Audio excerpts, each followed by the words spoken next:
Imagine this for a second. You're running your business, everything seems fine, and then one morning you check the bank account and hundreds of thousands of pounds are just gone.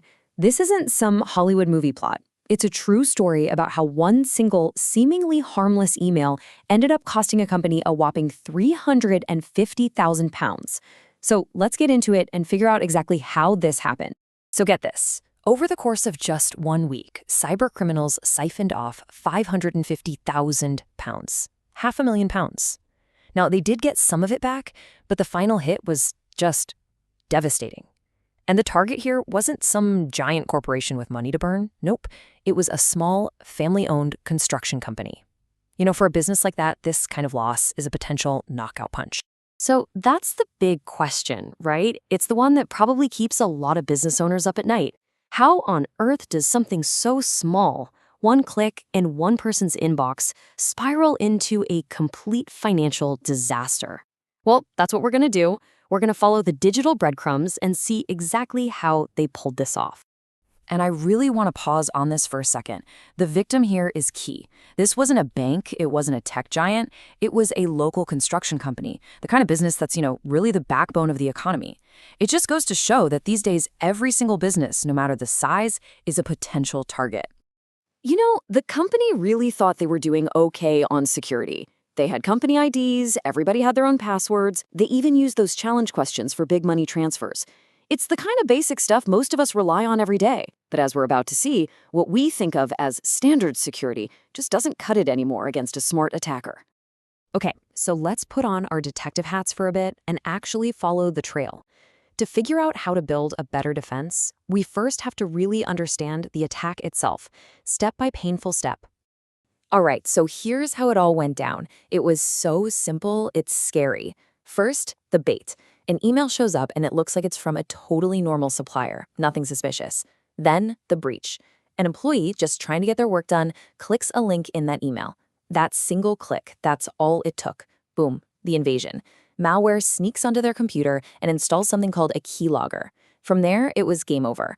The criminals used the login info they stole to make 6 different transfers. And the craziest part? The whole thing was only discovered when the owner just happened to spot one suspicious transaction for 10 grand. By then, the real damage was already done. So what is this keylogger thing anyway? Well, think of it like a digital ghost standing over your shoulder watching every single thing you type. It's this nasty bit of software that secretly records every keystroke, your username, your password, your answers to those secret questions, everything. It just scoops it all up and hands the keys to your digital kingdom right to the bad guys. And here it is, the final brutal math. The bank moved fast, and they actually managed to claw back 200,000 pounds, which is great. But that still left the company with a crippling, unrecoverable loss of 350,000 pounds. I mean, for a small business, a hit like that is just catastrophic.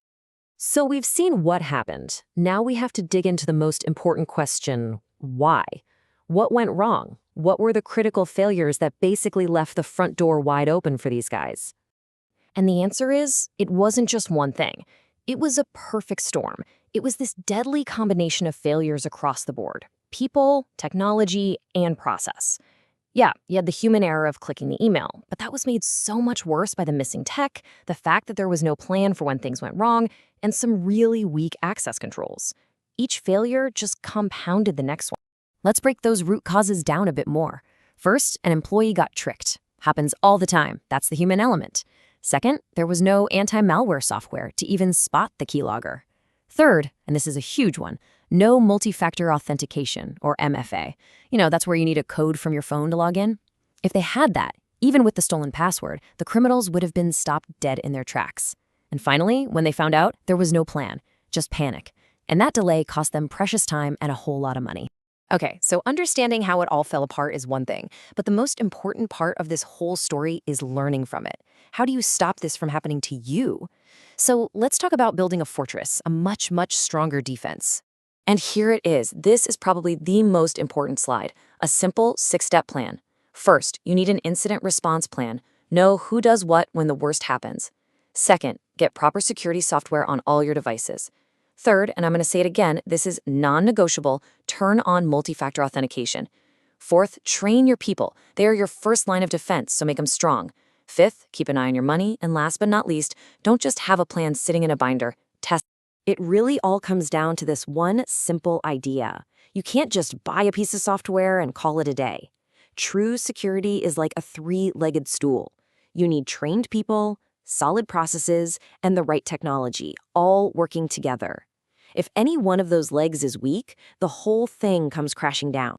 And that really brings us to the final question you have to ask yourself. We just saw how one click cost one company £350,000. So think about it. When that next malicious email, and trust me, it's coming, lands in one of your team's inboxes, are you prepared for that click?